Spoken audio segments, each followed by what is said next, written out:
Que se passerait-il si une météorite géante percutait notre planète aujourd'hui?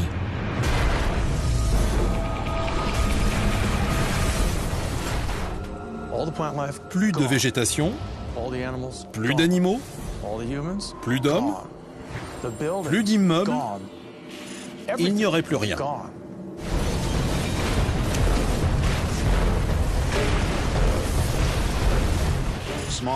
De faibles impacts ont lieu en permanence. Environ une fois par an, dans l'atmosphère, il y a une explosion de la puissance d'une bombe atomique.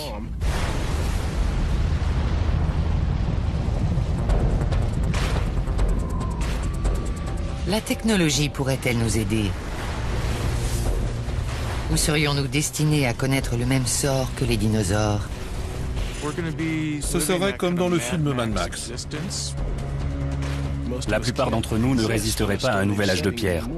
Pas moi en tout cas. L'humanité survivrait-elle à une extinction massive?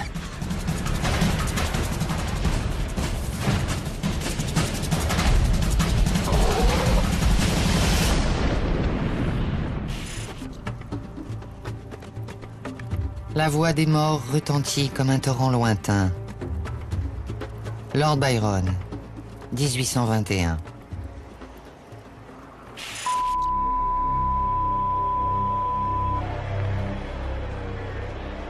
Imaginez ce bulletin d'information à la télévision nationale.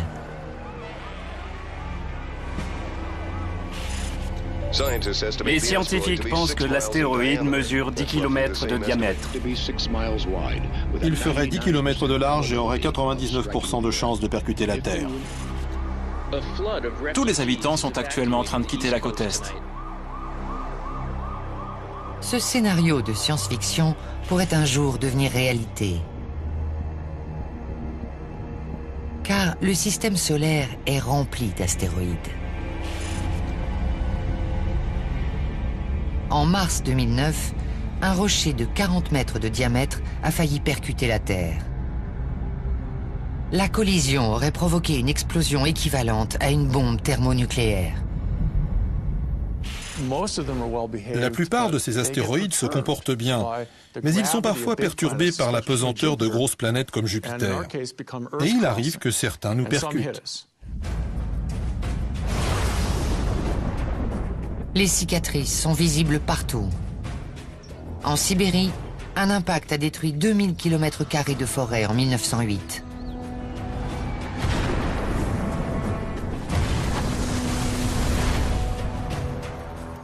En Arizona, une météorite a laissé derrière elle un trou béant en s'écrasant il y a 50 000 ans.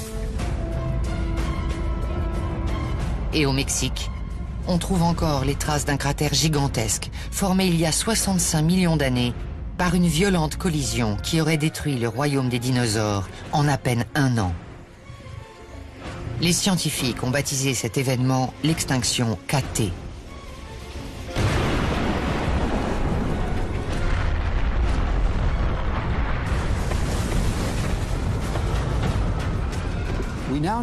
On sait maintenant que la météorite s'est écrasée dans la péninsule du Yucatan au Mexique. Elle a formé un cratère de presque 200 km de diamètre et soulevé un énorme nuage de poussière. Et les particules de matière sont retombées à une vitesse meurtrière. La découverte de cet impact en 1980 a amené la communauté scientifique à revoir ses théories.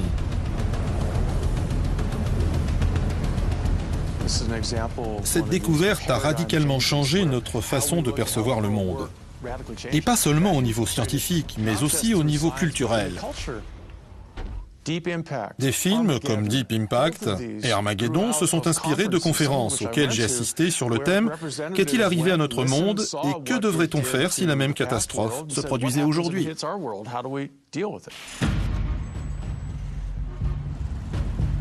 L'humanité serait-elle éradiquée à jamais? Resterait-il la moindre trace de civilisation? Les scientifiques pensent qu'une nouvelle collision est inévitable.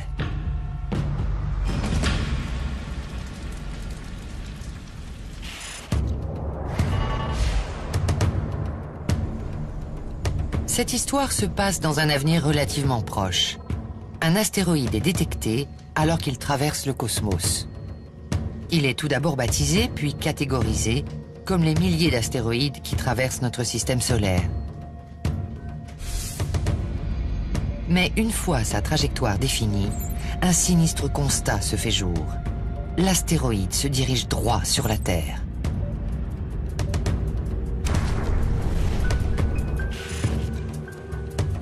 L'information est tout d'abord gardée secrète, en attendant des observations plus précises sur l'orbite de l'astéroïde. Mais bientôt, la nouvelle se répand. En quelques jours, le monde entier apprend que toute forme de vie sur Terre est menacée.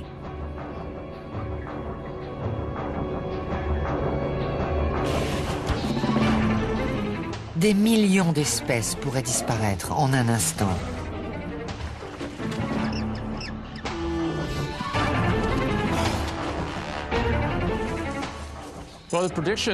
L'annonce que la Terre va être frappée produirait le même effet chez les gens que si on leur apprenait qu'ils sont atteints d'une maladie incurable et qu'ils n'ont plus que quelques temps à vivre.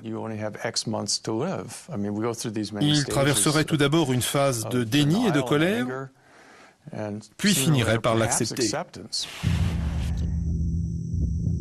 Contrairement aux hommes, les dinosaures ne possédaient pas l'intelligence nécessaire pour anticiper la catastrophe. Mais nous pouvons nous y préparer.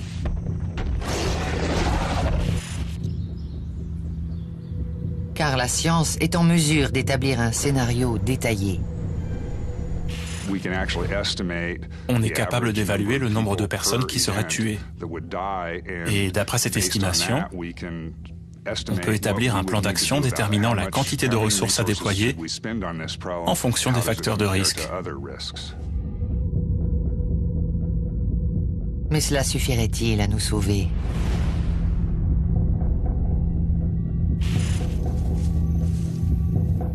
Les rescapés de l'extinction KT étaient de petits animaux capables de se réfugier sous terre en attendant la fin du cataclysme. Si nous voulons survivre à une nouvelle apocalypse, il nous faudra faire de même. Des efforts titanesques sont déployés pour construire des abris enterrés en profondeur. Pendant la guerre froide, beaucoup d'abris ont été construits pour protéger les civils dans l'éventualité d'une attaque nucléaire. Des refuges du même genre seraient probablement construits un peu partout. Il faudrait prendre des décisions difficiles quant au nombre de personnes à sauver. Et il leur faudrait suffisamment de vivres pour tenir très longtemps. Comment construire des habitations provisoires pour des milliards de personnes? Comment gérer la nourriture et les besoins sanitaires? Il faudrait se mobiliser comme jamais auparavant et ce serait peut-être impossible. Les scientifiques déterminent que l'ennemi provient de la ceinture d'astéroïdes entre Mars et Jupiter. Un objet venu des profondeurs de l'espace.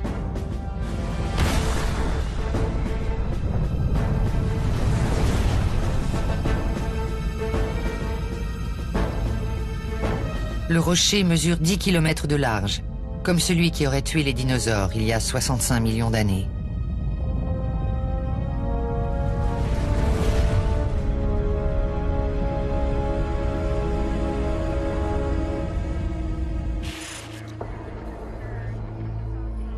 À mesure que le temps passe, chacun se prépare à sa manière.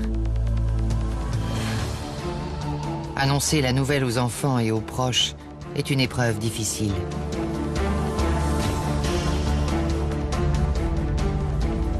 Car si tout porte à croire que nous possédons la technologie nécessaire pour modifier la trajectoire d'un astéroïde, à l'heure actuelle, il n'en est rien. Personne ne peut sauver la planète de cet ennemi.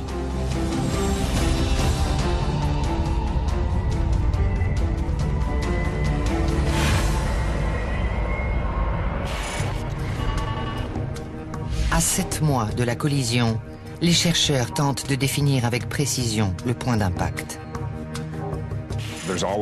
Il y a toujours des incertitudes dans les calculs. Les astronomes ne disposent pas de méthode infaillible. Une stratégie possible serait de poser un transpondeur sur l'astéroïde, un instrument qui ressemble à un GPS. Il nous dirait exactement où il se trouve et réduirait ainsi le pourcentage d'erreur. Un transpondeur est lancé par la NASA. On parvient à le poser sur l'astéroïde.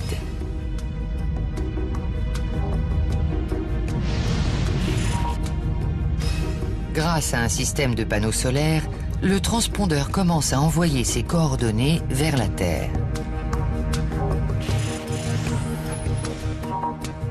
Le point d'impact est défini. La cible est l'une des régions les plus peuplées du globe, l'agglomération de New York.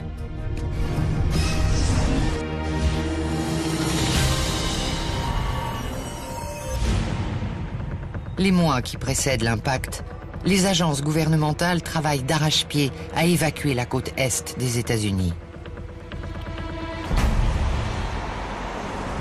Plusieurs millions de personnes vivent le long de ces côtes. Toutes doivent partir vers l'ouest. Pendant des mois, des embouteillages gigantesques bloquent les accès vers l'intérieur du pays. C'est un véritable cauchemar logistique. Comment se préparer à la fin du monde?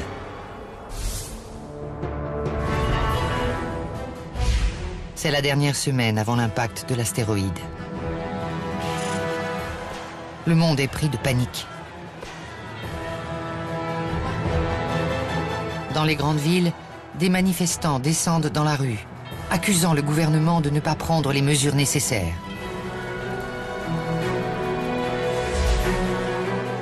D'autres, résignés, tentent de profiter autant que possible de leur dernière semaine sur Terre. Mais personne ne peut échapper au sinistre compte à rebours.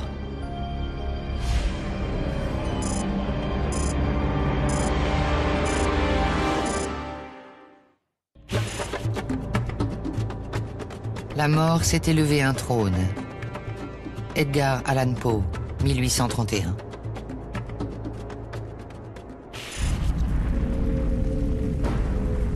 L'humanité est-elle condamnée à disparaître avec la chute de ce nouvel astéroïde?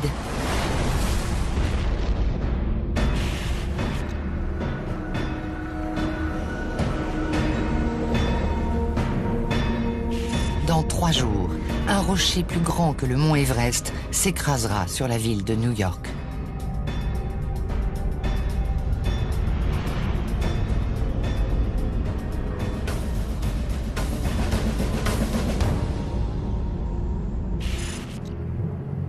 À mesure que l'échéance approche, la peur envahit les rues.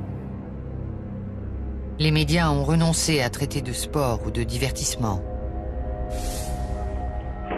La télévision diffuse en boucle les dernières informations, les plans d'évacuation, les mesures mises en œuvre et un bilan de la position de l'astéroïde minute par minute.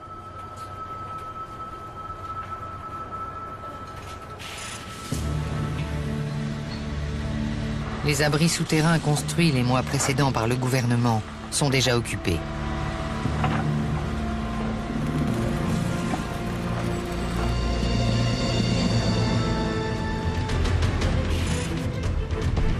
D'après certains scientifiques, les dinosaures seraient morts en l'espace d'1 an.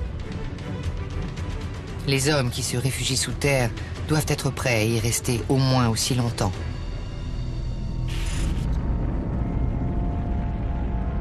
Les dernières heures défilent. L'astéroïde, dont la vitesse est 10 fois supérieure à celle d'une balle de revolver, parcourt la dernière ligne droite en un éclair.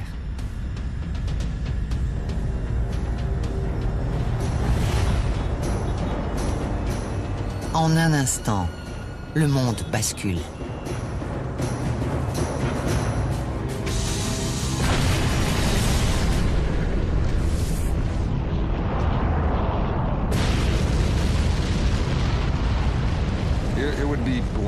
Le choc serait aveuglant.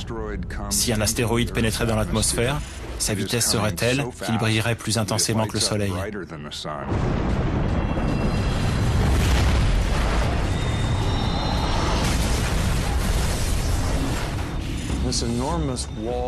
Il dégagerait un souffle brûlant d'air et de débris rocheux. C'est l'aspect le plus dangereux, car la chaleur consumerait les chairs, la matière, les arbres, mais aussi les immeubles et tout sur son passage. La ville de New York est rayée de la carte. La collision est si violente qu'en 2 secondes, ses principaux quartiers sont ensevelis au fond d'un trou de 60 km de profondeur. Cette masse de débris broyés et chauffée par la collision produit une énergie équivalente à 100 millions de bombes à hydrogène.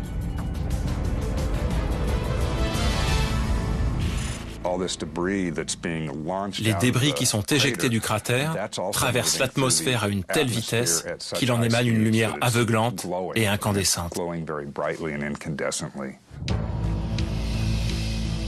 Sous ce gigantesque champignon atomique, un nouvel ennemi se prépare à attaquer.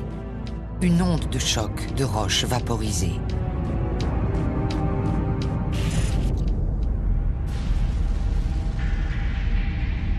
La même chose se serait produite dans le Yucatan il y a 65 millions d'années.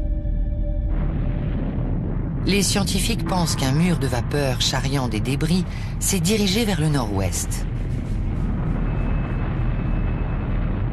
Tous les animaux sur son chemin, y compris les dinosaures, auraient été brûlés vifs. Cette fois, tout ce qui se trouve dans un rayon de 800 km autour de New York est anéanti par l'onde de choc.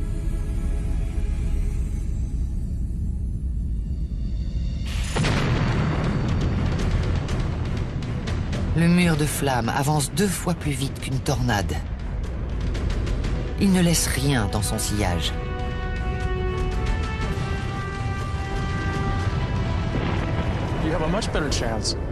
On a plus de chances de s'en sortir si on ne se trouve pas dans la trajectoire directe de la vague. Si on se trouve plus haut ou plus bas, on peut encore en réchapper. Mais tout ce qui se trouve au niveau de la mer est rasé depuis la zone d'impact. Il faudra 1 heure pour que l'onde de choc se dissipe. Mais ensuite, il n'y aura plus de répit. Car une terrible réaction en chaîne vient d'être lancée.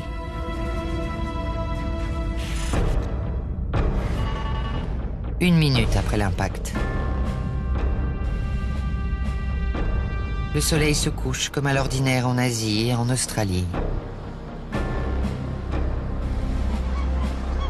Mais tous ceux qui n'ont pas cherché refuge sous terre sont condamnés à mourir.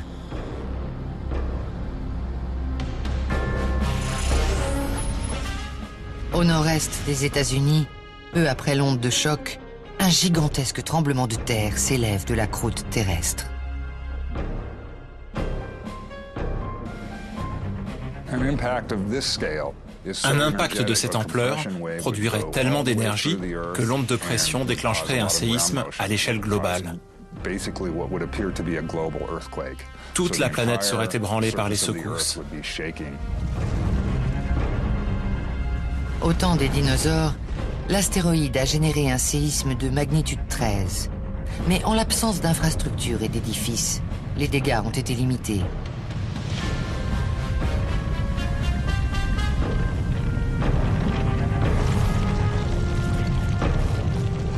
Aujourd'hui, les plus anciens édifices du monde entier s'effondrent, faisant des milliers de victimes. Seuls de rares immeubles construits avec une technologie moderne restent debout. Ce tremblement de terre menace la survie des hommes bien au-delà du nord-est des États-Unis.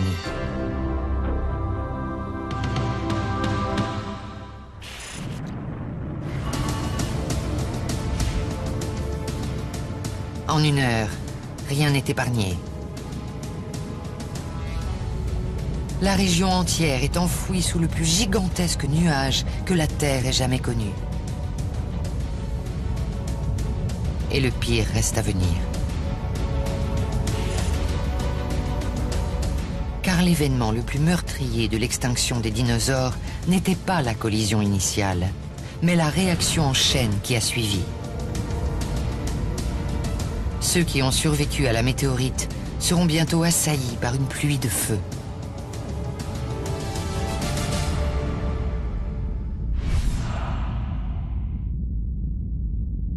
À l'heure actuelle, les scientifiques ont enregistré plus de 6000 objets géocroiseurs, ou NEO.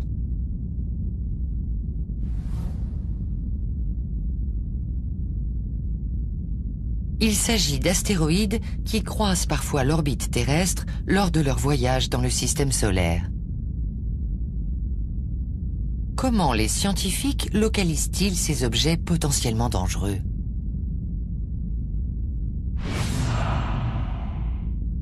Deux facteurs sont indispensables. Un bon télescope et beaucoup de patience.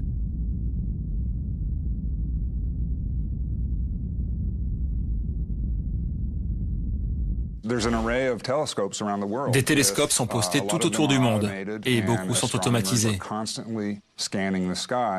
Les astronomes scrutent le ciel en permanence. Les astéroïdes ne sont pas faciles à voir, mais ils se déplacent. Donc, si on compare plusieurs clichés de la même région du ciel, les objets qui semblent bouger par rapport aux étoiles sont probablement en orbite.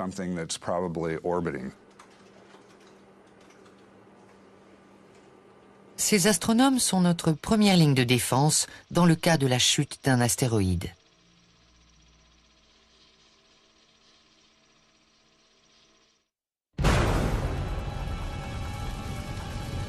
Le pire cauchemar planétaire est en train de devenir réalité.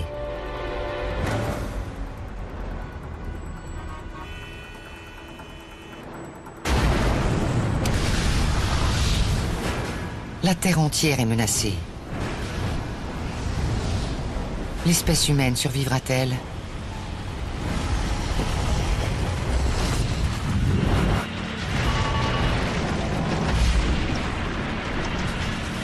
Plusieurs heures après la chute d'une météorite sur New York, des millions de personnes sont mortes.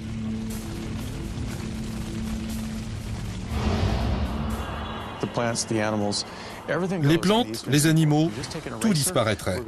L'Est des États-Unis serait purement et simplement rayé de la carte.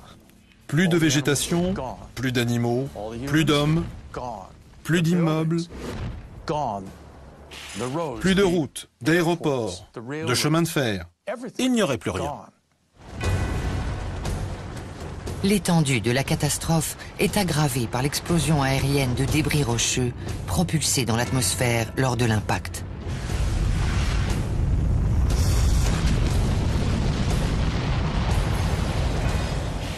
Les forces aérodynamiques exercées sur ces débris sont plus importantes que leurs propres forces. Les débris se désagrègent et pénètrent dans l'atmosphère à une telle vitesse qu'ils explosent. Les scientifiques ont anticipé ces explosions aériennes suite à l'événement de la Tunguska, survenu en Sibérie en 1908.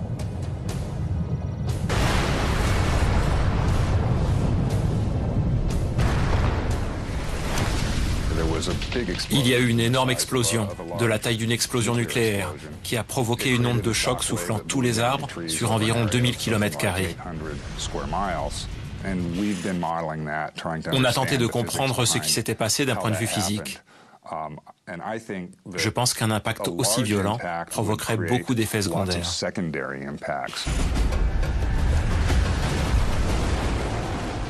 4 heures après l'impact, la destruction de New York et de ses environs n'est qu'une pâle illustration de ce qui se profile. Imaginez la quantité de roches qui se trouve dans une cavité de 200 km de diamètre et d'1,5 km de profondeur.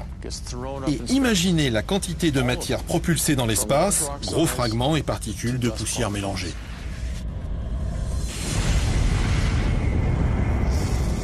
Des milliards de débris en flammes pleuvent sur la Terre et réchauffent la température de l'air.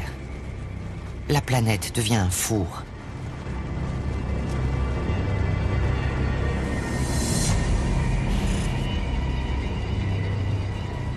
On estime qu'il y a 65 millions d'années, les températures ont grimpé de manière vertigineuse en l'espace de quelques heures. Des forêts entières ont été carbonisées et les flammes ont ravagé la planète. Les dinosaures n'y ont pas survécu.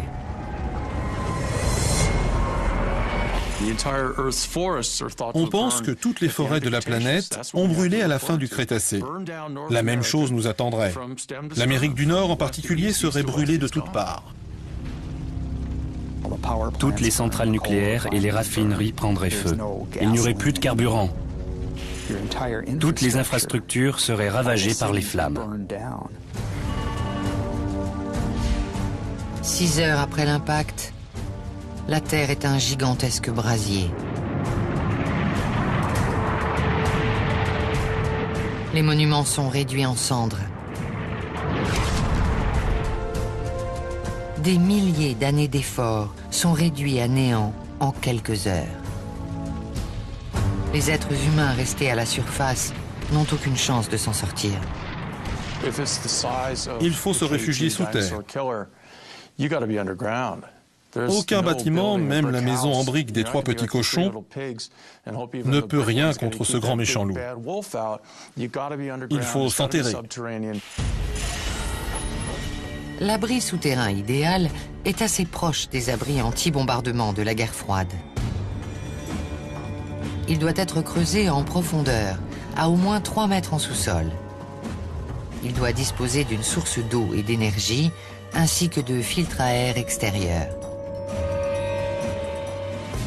Mais aussi d'un système de sanitaire efficace. Sans le savoir, les survivants qui se réfugient sous terre font exactement ce que leurs ancêtres ont fait il y a 65 millions d'années. Les premiers mammifères, des petits animaux de la taille de rongeurs, se sont tapis dans des terriers ou des grottes souterraines.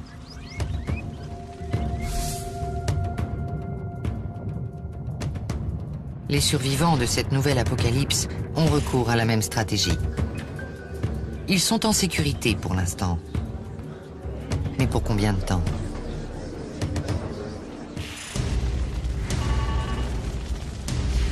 « 8 heures après l'impact, les plus belles réserves naturelles sont en flammes.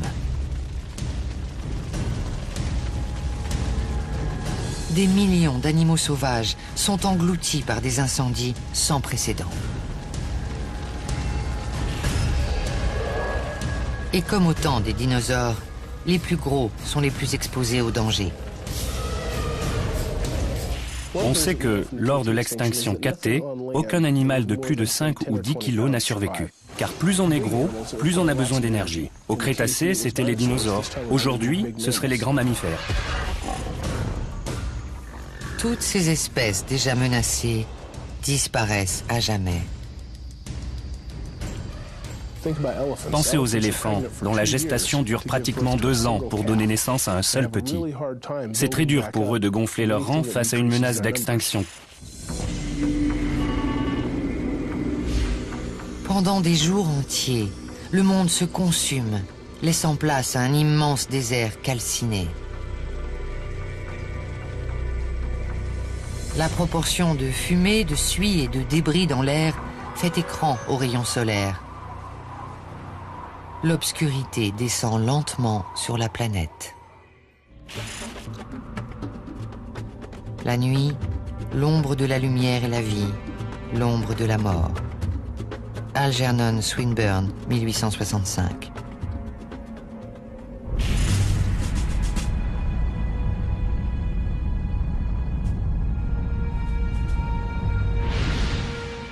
Sept jours après l'impact, le monde tel que nous le connaissons est plus que jamais en péril.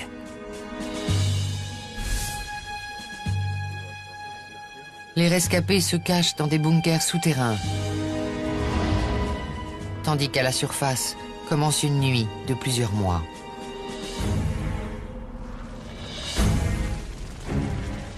Elle pourrait suffire à affamer les survivants.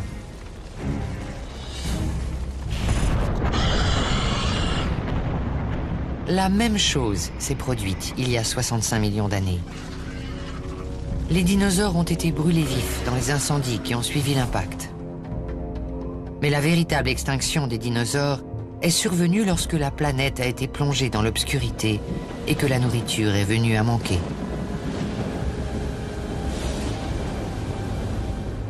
Les derniers dinosaures sont morts de faim. Notre intelligence et notre capacité à anticiper la catastrophe nous aideront à échapper à cette fin tragique. Mais ce ne sera pas sans peine. C'est une chose de passer une nuit dans sa cave pour se protéger d'une tornade, par exemple. C'en est une autre de vivre sous terre dans un bunker pendant 1 ou plusieurs mois. Ça nécessite des ressources colossales en matière de nourriture, d'eau, d'hygiène sanitaire et de soins médicaux. Tandis que les quelques survivants vivotent sous terre, le monde s'éteint peu à peu à la surface.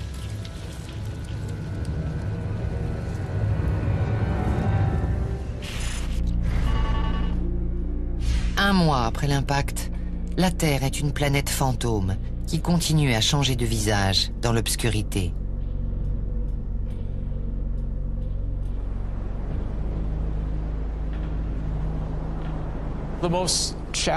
Les changements les plus notables viendraient de l'atmosphère et de l'océan. Car le réchauffement considérable de la planète modifierait radicalement les courants océaniques. Le climat devient totalement imprévisible.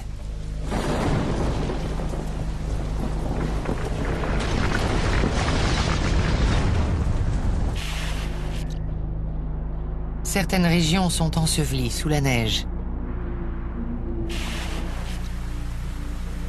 D'autres essuient des pluies torrentielles pendant des jours entiers. Là où il n'y a pas de mousson, il y en aurait une.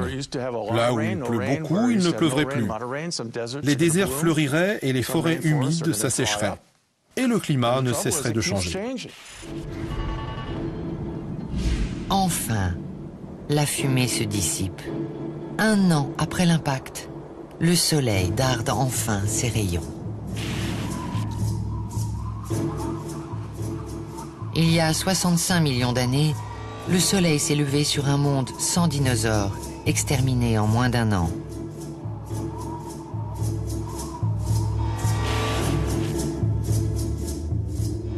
Heureusement, la plupart des scientifiques jugent qu'un petit pourcentage d'êtres humains survivrait à l'obscurité.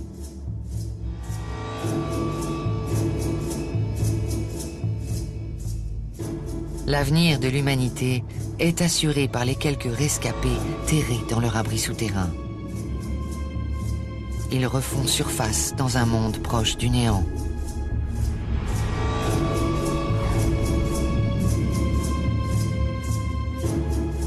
Les villes sont détruites. Il n'y a ni électricité, ni téléphone, ni radio. Les voitures et appareils électroniques ne sont plus d'aucune utilité. L'humanité se retrouve brusquement revenue à l'âge de pierre. Ce serait comme dans le film Mad Max. On en serait réduit à manger des boîtes de pâté pour chiens trouvées dans les décombres. Si quelques individus parvenaient à survivre, ils ne referaient pas surface avec toute la technologie moderne. Car les plus adaptés à ce nouveau monde ne sont pas toujours les plus prospères. On aimerait se dire que les survivants seraient des habitants de grandes villes comme Chicago, New York ou Paris qui se seraient réfugiés dans des abris. Mais il s'agirait plutôt de gens éloignés de la zone d'impact et qui vivraient déjà très simplement. Ils n'auraient pas besoin de s'adapter à une existence sans technologie, car ils y seraient déjà habitués.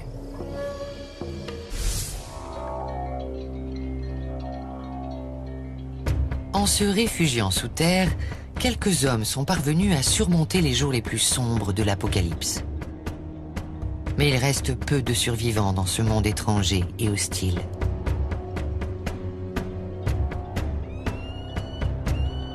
Parmi ces grands espaces, soudain vidés de toute population humaine, certains animaux s'épanouissent.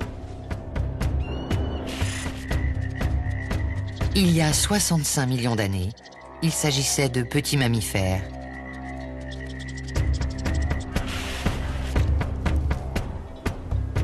Le malheur des uns faisant souvent le bonheur des autres, de nouvelles espèces évoluent et profitent du déclin de la civilisation.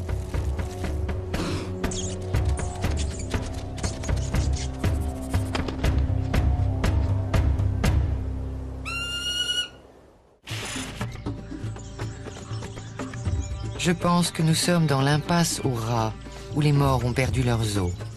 T.S. Eliot, 1922.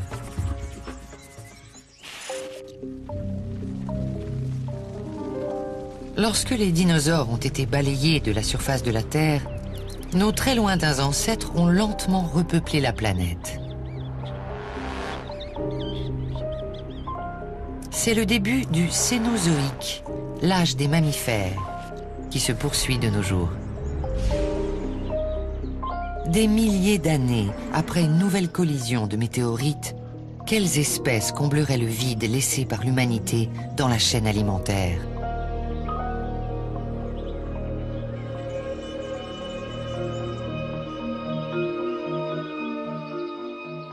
Les décombres désertés par les hommes deviennent un paradis animalier. Les villes seraient envahies par la végétation et prises d'assaut par les animaux qui y vivaient déjà.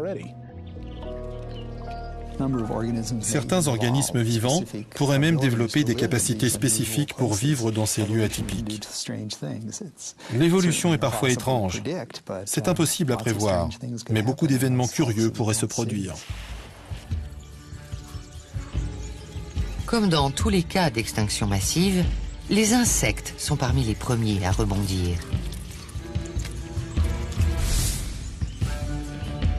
Une espèce en particulier s'épanouit parmi les ruines, les cafards. Ils existent depuis 350 millions d'années et ont déjà survécu à plusieurs extinctions massives. Rien ne porte à croire qu'ils succomberont à celle-ci.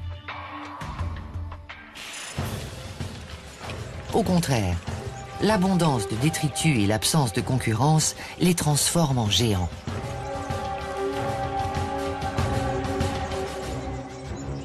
Actuellement, les plus grands cafards mesurent entre 3 et 5 cm de long. Ceux-ci atteignent facilement les 30 cm. Pourtant, ils ne prennent pas le contrôle de la Terre. Les insectes ont eu plusieurs fois l'occasion de prendre le pouvoir. Beaucoup d'insectes ont survécu à l'extinction KT. Mais ils ne sont pas devenus des animaux dominants pour autant, car la nature même de leur organisme, ce qui compose leur squelette, limite leur taille. On ne trouve pas d'insectes de 3 mètres, ils mourraient sous leur propre poids. Et comme par le passé, ils ont un rôle plus important à jouer. Nourrir les animaux plus gros.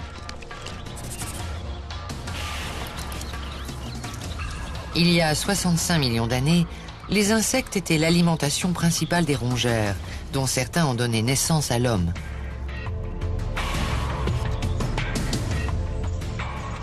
Une situation similaire se produirait dans l'éventualité d'une apocalypse. Un gigantesque cataclysme frappe la planète et élimine tous les grands mammifères. Et que reste-t-il? Des rats. Vous vous rendez compte? Les rongeurs sont bien adaptés à une évolution rapide et c'est exactement ce qu'il faut après un tel impact. Il faut pouvoir s'adapter rapidement car beaucoup de créneaux sont à prendre. Durant la période qui suit la collision, les rats grandissent jusqu'à atteindre la taille d'un chien.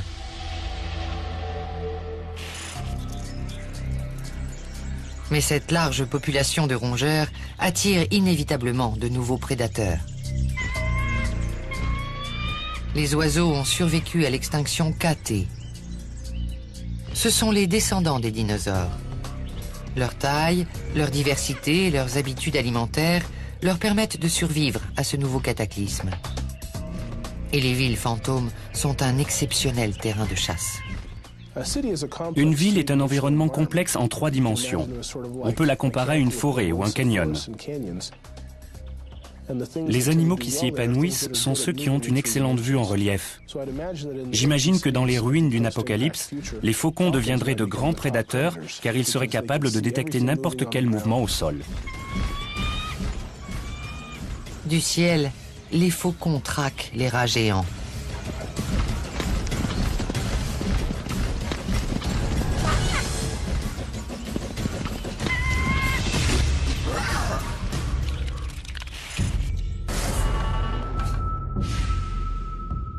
Tandis que les hommes reprennent des forces, les insectes, les rongeurs et les oiseaux connaissent une brève période de prospérité.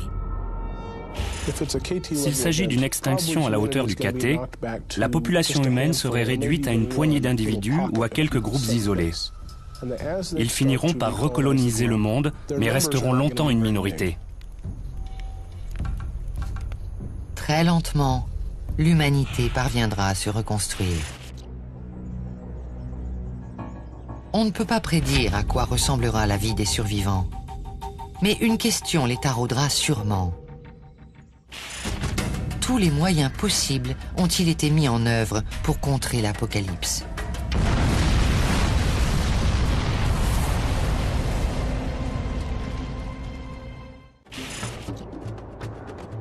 Réveillez-vous, levez-vous, ou sombrez à jamais. John Milton, 1667. Depuis les années 1980, les scientifiques enquêtent sur la catastrophe qui a conduit à la disparition des dinosaures. Les effets dévastateurs sur notre planète sont bien connus. Ces recherches sont d'autant plus cruciales qu'une nouvelle collision est inévitable. C'est pourquoi les astéroïdes meurtriers qui circulent dans notre voisinage céleste sont surveillés de près. Le nombre d'astéroïdes connus ne cesse d'augmenter. Non pas parce qu'il y en a plus, mais parce qu'on a davantage de moyens pour les étudier. Aucun des astéroïdes découverts à ce jour n'est sur une trajectoire d'impact, mais beaucoup frôlent la planète régulièrement. Il y a notamment un astéroïde appelé Apophis qui va passer tout près de la Terre en 2029. La NASA garde un œil sur lui.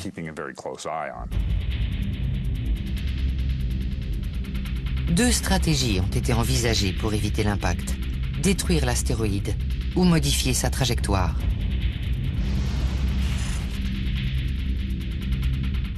Mais la possibilité de détruire l'astéroïde à l'aide d'armes nucléaires a rapidement été écartée.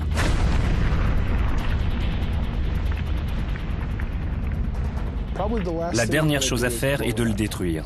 Car si on fait sauter un astéroïde d'1 milliard de tonnes, on se retrouve avec une multitude de morceaux pesant des millions de tonnes.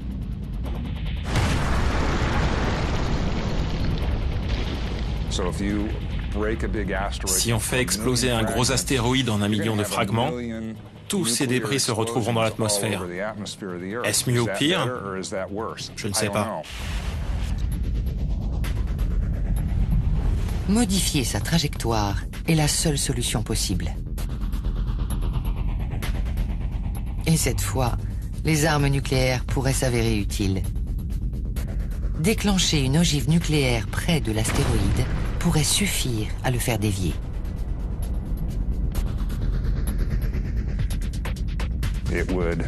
Une partie serait éjectée dans une direction et la partie principale serait repoussée à l'opposé. Une technique similaire consiste à utiliser un impacteur à énergie cinétique. Un objet en métal placé sur la trajectoire de l'astéroïde. C'est une collision minuscule. Mais en s'y prenant assez tôt, elle peut permettre de modifier suffisamment la trajectoire.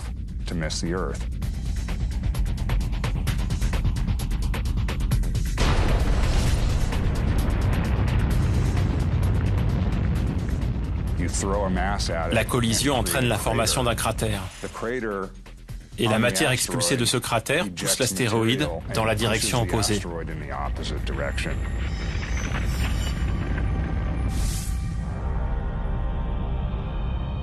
Une méthode plus sophistiquée consiste à envoyer une navette spatiale appelée tracteur de pesanteur à la rencontre de l'astéroïde. Sa pesanteur pourrait suffire à dévier progressivement la trajectoire de l'astéroïde.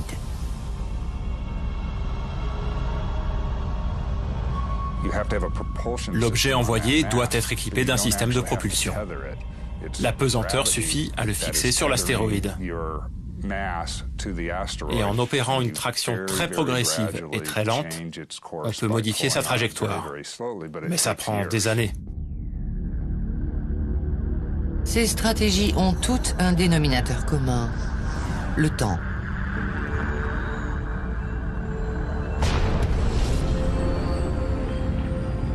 Il faudrait environ 20 ans pour que les techniques les plus prometteuses fonctionnent. C'est un peu comme sur l'autoroute. Si on remarque un obstacle à temps, il suffit d'incliner légèrement le volant pour le contourner. Si l'obstacle survient à la dernière minute, il faut donner un grand coup de volant. Même problème ici. Mieux vaut ne pas avoir à éviter brusquement l'astéroïde. L'intelligence est notre meilleur atout. Elle permet d'anticiper les catastrophes potentielles et de nous y préparer. Les dinosaures n'ont pas eu cette chance. Si la Terre entrait à nouveau en collision avec une météorite, l'humanité disparaîtrait-elle à son tour? Seul l'avenir nous le dira.